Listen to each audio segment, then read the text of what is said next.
పూర్తి వివరాలు చూసే ముందు మా ఛానల్ ని సబ్స్క్రైబ్ చేయడం మర్చిపోకండి. గురుభ్యో నమః. శ్రీ మహాసరస్వత్యై నమః. ఓం నమః శివాయ. నారాయణ శాస్త్రి ఆస్ట్రాలజీ ఛానల్ వీక్షిస్తున్నటువంటి ప్రేక్షక మహాశీలకు స్వాగతం, సుస్వాగతం. ఈరోజు మనము 2025 సంవత్సరం జూలై 28వ తేదీ నుండి 47 రోజుల పాటు కుజ శని గ్రహాల యొక్క పరస్పర వీక్షణం, కుజరాహు గ్రహాల యొక్క షష్టాష్టక సంబంధం, అలానే ఈ కుజశని గ్రహాల పరస్పర వీక్షణం కానీ కుజరాహు గ్రహాల యొక్క షష్టాష్టక సంబంధంగా 47 రోజుల పాటు ఉంటుంది. దాంతోపాటు శనికేతు గ్రహాల యొక్క షష్టాష్టక సంబంధం ఈ సంవత్సరం అంతా ఉంటుంది. ఈ 3 గ్రహాల యొక్క పాపగ్రహాల యొక్క సంబంధం అనేటటువంటిది దుష్టారిష్ట యోగాన్ని కలిగిస్తుంది. అంటే అరిష్ట యోగం అంటే చెడు కలిగిస్తుంది. మరి సింహరాశి వారి మీద ఈ 47 రోజుల పాటు ఎటువంటి ప్రభావం ఉంటుంది? జనరల్గా అయితే శనికేతు గ్రహాల గురించి సంవత్సరం అంతా ఉంటుంది కాబట్టి మనం ప్రతి నెల రాశి ఫలితాలు చెప్పుకుంటాము.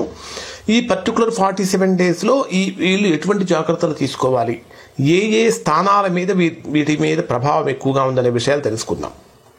ఇక్కడ ప్రధానంగా కనుక మనం పరిశీలించినట్లయితే ఈ కుజ శని గ్రహాల యొక్క పరస్పర వీక్షణం కానీ, కుజరాహు గ్రహాల యొక్క షష్టాష్టక సంబంధం కానీ, ఈ శనికేతు గ్రహాల యొక్క షష్టాష్టక సంబంధం కానీ ఇవి ఈ 47 రోజుల పాటు వీరికి అత్యంత శక్తివంతంగా పనిచేస్తాయి. ఇక్కడ వీరికి శ్రమ, శాంతి, సహనం ఈ 3 ఈ 47 రోజులు చాలా అవసరం. శ్రమ ఉండాలి, శాంతి ఉండాలి, సహనం ఉండాలి. ఒక రకంగా చెప్పాలంటే సింహరాశి వారికి పరీక్షాకాలమా అన్నట్టుగా మారుతుంది. ఈ ప్రభావాలు ఏ విధంగా ఉంటాయి మనం తెలుసుకుందాం. ప్రధానంగా తీసుకుంటే కుజుడు మీ జన్మరాశికి 2వ స్థానంలో కన్యారాశిలో సంచరిస్తున్నాడు. శని మీనరాశిలో 8వ స్థానంలో సంచరిస్తున్నాడు. కుజుడికి మరియు శనికి మధ్య కనెక్షన్ ఏర్పడింది. అంటే సింహరాశి వారికి 2, 8 స్థానాల మధ్య కనెక్షన్ ఏర్పడింది. కుజుడు ప్రధానంగా దేనికి కారకుడు అంటే శక్తికి, ఆగ్రహానికి, శారీరకమైనటువంటి బలానికి, పట్టుదలకి ప్రధాన కారకుడు. శని వేటికి కారకుడు అంటే కర్మకారకుడు, పరీక్షలకు, ఆలస్యానికి, శ్రమకు, నియమ నిబంధనలకు కారకుడు. మరి భావాల పరంగా 2వ భావాన్ని 8వ భావాన్ని కనుక మనం పరిశీలించినట్లయితే 2వ భావం అనేది కుటుంబానికి, వాక్కుకు సంబంధించినటువంటిది, ఆర్థికపరమైన విషయాలకు సంబంధించిన స్థానం. 8వ స్థానం అనేది రహస్యాలకు, వ్యాధులకు లేదా ఊహించినటువంటి వ్యయాలకు సంబంధించిన స్థానం. ప్రభావం ఏ విధంగా ఉంటుందంటే ఈ 47 రోజుల పాటు సింహరాశిలో జన్మించినటువంటి వారు కుటుంబపరమైనటువంటి విషయాలలో గొడవలు పడకూడదు. మాట్లాడేటటువంటి మాట కూడా కోపంగా వస్తుంది, జాగ్రత్తలు పడాలి. ఆర్థికంగా విపరీతమైనటువంటి ఖర్చులు పెరుగుతూ ఉంటాయి, ఆదాయం తగ్గుతూ ఉంటుంది, ఖర్చులు పెరిగిపోతూ ఉంటాయి. శారీరకంగా కనుక పరిశీలించినట్లయితే దృఢత్వం, ఫిట్నెస్ అనేది కూడా కొంచెం తగ్గే అవకాశం ఉంటుంది. ఆకస్మికమైనటువంటి ఆరోగ్య సమస్యలు సింహరాశి వారికి కలిగే అవకాశాలు ఉంటాయి. ఉద్యోగపరమైనటువంటి విషయాలలో కూడా స్థిరత్వం కోల్పోయే ప్రమాదం కనిపిస్తూ ఉంది.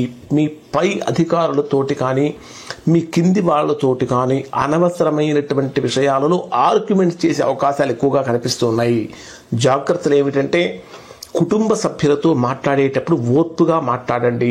ఒక మాట అన్నా, ఒక మాట తోలినా, పొరపాటు మాటలు మాట్లాడినా సరే ఓర్పుగా ఉండండి. ఆర్థికంగా ఖర్చులను సాధ్యమైనంత వరకు నియంత్రించుకోవాలి. ఇంకా ఎలాంటి శారీరకమైనటువంటి ప్రమాదాలు జరగకుండా ఉండాలి. కారణం ఏంటంటే కుజవీక్షణం కూడా 8వ స్థానం మీద ఉన్నటువంటి కారణం చేత వెహికల్ డ్రైవ్ చేసేటప్పుడు చాలా జాగ్రత్తలు పాటించండి. మీ మాటలతో ఇతరులను దూషించవద్దు. శత్రుత్వం తలెత్తుతుంది, శత్రుత్వం రాకుండా చూసుకోవాలి. తర్వాత కుజరాహు గ్రహాల యొక్క షష్టాష్టక సంబంధం యొక్క ప్రభావం ఏ విధంగా ఉంటుందంటే కుజుడు మీ జన్మరాశికి 2వ స్థానంలో సంచరిస్తున్నాడు, రాహువేమో 7వ స్థానంలో సంచరిస్తున్నాడు సింహరాశి వారికి. అంటే ఇక్కడ కుజరాహు గ్రహాల మధ్య 6, 8 సంబంధం ఏర్పడింది. అంటే కుజుడు కోపానికి, శారీరక శక్తికి, కార్యాచరణకు కారకుడు. రాహువు మాయలకు, ఆక్రమణలకు, గందరగోళానికి, ఊహించినటువంటి అక్రమార్జనకు సంబంధించినటువంటి కారకుడు. 2వ భావం అనేది వాణిజ్యానికి, కుటుంబ సంపాదనకు సంబంధించిన స్థానం అయితే 7వ స్థానం అనేది భాగస్వామ్య వ్యాపారాలకు, వివాహ సంబంధాలకు, వ్యాపారాలకు సంబంధించిన స్థానం. ఇక్కడ ప్రభావం ఏ విధంగా ఉంటుందంటే వైవాహిక జీవితంలో కొన్ని రకాలైనటువంటి అనుమానాలు తలెత్తే అవకాశాలు ఉంటాయి కాబట్టి వాటిని నివృత్తి చేసుకోండి. లేదా మాయకు లోబడే అవకాశాలు ఎక్కువగా ఉంటాయి. వ్యాపార సంబంధమైనటువంటి విషయాలలో అంతర్గతంగా కల్లోలం అంటే ఒక గందరగోళం కలిగించే పరిస్థితులు వచ్చే అవకాశాలు ఉంటాయి. వాణిజ్యపరంగా కనుక తీసుకుంటే మీరు మాయకు అట్రాక్ట్ అయ్యే అవకాశాలు ఉంటాయి. అంటే సులభమైన సంపాదన కోసం అట్రాక్షన్స్ అనేటటువంటివి పెరుగుతూ ఉంటాయి కాబట్టి వాటికి దగ్గర కాకండి. నమ్మక ద్రోహాలు మోసం చేసేవాళ్ళు మీ చుట్టుపక్కలే ఉంటారు కాబట్టి జాగ్రత్తలు పాటించండి. కోపంతో కుటుంబ సంబంధాలు దెబ్బతినకుండా చూసుకోవాలి. ఇక జాగ్రత్తలు ఏమిటంటే మీ జీవిత భాగస్వామిని అనుమానమైనటువంటి దృష్టితో చూడకండి. ఎందుకంటే గ్రహస్థితి ఆ విధంగా ఉంది. అనుమానాస్పద దృష్టితో చూడకండి. వ్యాపార సంబంధాల్లో పూర్తి రికార్డులు మెయింటైన్ చేసుకోండి. నోరు మరియు కోపాన్ని పూర్తిగా కంట్రోల్లో పెట్టుకోవటం సింహరాశి వారికి ప్రధానంగా చెప్పదగినటువంటి సూచన. బహిరంగ ప్రదేశాలలో అంటే మనకు సోషల్ మీడియా ప్లాట్ఫామ్స్లో మీరు ఏదైనా ఒక పోస్ట్ పెట్టేటప్పుడు కానీ వాటి కామెంట్స్ పెట్టేటప్పుడు కానీ చాలా జాగ్రత్తగా ఆచితూచి ప్రవర్తించండి. ఇక శని కేతు గ్రహాల యొక్క షష్టాష్టక దోషం ఈ సంవత్సరం అంతా ఉంటుంది కాబట్టి దీనికి సంబంధించినటువంటిది అయితే నేను ఎక్కువగా చెప్పట్లేదు. అది ప్రతి నెల రాశి ఫలితాల్లో నేను మీకు తెలియజేస్తున్నాను. మొత్తం మీద కనుక పరిశీలించినట్లయితే సింహరాశి వారికి అష్టమ స్థానంలో సంచరించేటటువంటి గ్రహాల యొక్క ప్రభావం కారణం చేత అంటే అష్టమ స్థానంలో శని, అష్టమం మీద కుజవీక్షణం ఉన్నటువంటి కారణం చేత కొన్ని ప్రతికూలతలు ఉన్నాయి.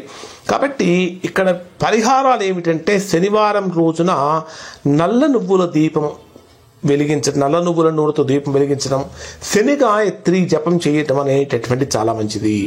అలానే సుబ్రహ్మణ్య స్వామి పూజ మంగళవారం రోజున రాహు కుజ దోష నివారణ కనుక పూజ చేసినట్లయితే ఈ షష్టాష్టక దోష నివారణ అనేటటువంటిది తొలగిపోతుంది.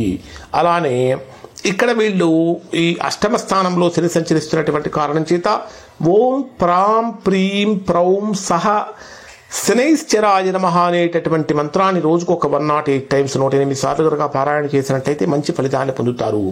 ఇంకా మీకు వీలైతే శనివారం రోజున నల్ల నువ్వులు కానీ ఉలవలు కానీ ఇనుము కానీ దానంగా సమర్పించడం చాలా మంచిది. మంగళవారం రోజున ఎరుపు వస్త్రాలు, బెల్లం ఇవి దానం ఇవ్వటం వల్ల కూడా మంచి ఫలితాలు పొందుతారు. ముఖ్యమైనటువంటి సూచనలు ఏమిటంటే ప్రతిదానికి విపరీతంగా గందరగోళానికి లోను కాకండి, అధైర్యపడకండి, ధైర్యంగా ఉండండి.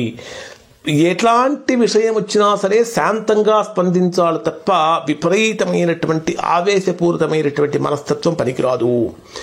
ఇక మీరు చేసేటటువంటి పూజలు కానీ వ్రతాలు కానీ పరిహారాలు కానీ మీ జీవితాన్ని చక్కగా మారుస్తాయి కాబట్టి దైవారాధన మీద ఎక్కువగా దృష్టి పెట్టండి. వాదనలకు సాధ్యమైనంత వరకు దూరంగా ఉండండి. అది కుటుంబ పరంగా కావచ్చు, ఉద్యోగపరంగా కావచ్చు, కొంచెం దూరంగా ఉండండి. ఈ 47 రోజుల పాటు సింహరాశి వారికి శ్రమకు పరీక్షకు సంబంధించినటువంటి విషయాలలో ఇది ఒక పరీక్షా కాలం అని చెప్పాలి. మీరు మానసికమైనటువంటి స్థైర్యంతో, నిఖార్సైనటువంటి ప్రవర్తనతోటి మరియు చేసేటటువంటి పూజల వలన వ్రతాల వలన కలిగేటటువంటి దైవ బలంతో మంచి ఫలితాన్ని పొందుతారు, ఆశాజనకమైనటువంటి ఫలితాన్ని పొందుతారు. ఇవి ఇప్పుడు చెప్పినటువంటి ప్రిడిక్షన్స్ ఎవరిని భయపెట్టడానికో బాధ పెట్టడానికో చెప్పినటువంటివి కావు. కేవలం రాబోయేటటువంటి రోజులలో ప్రతికూలతలు కనుక ఉంటే వాటిని ఏ విధంగా తగ్గించుకోవచ్చు, అవి రాకుండా ఎలా జాగ్రత్తలు పడాలి అనేటటువంటి విషయాన్ని గోచారం ఆధారంగా తెలియజేసినటువంటి ఫలితాలు. శుభం.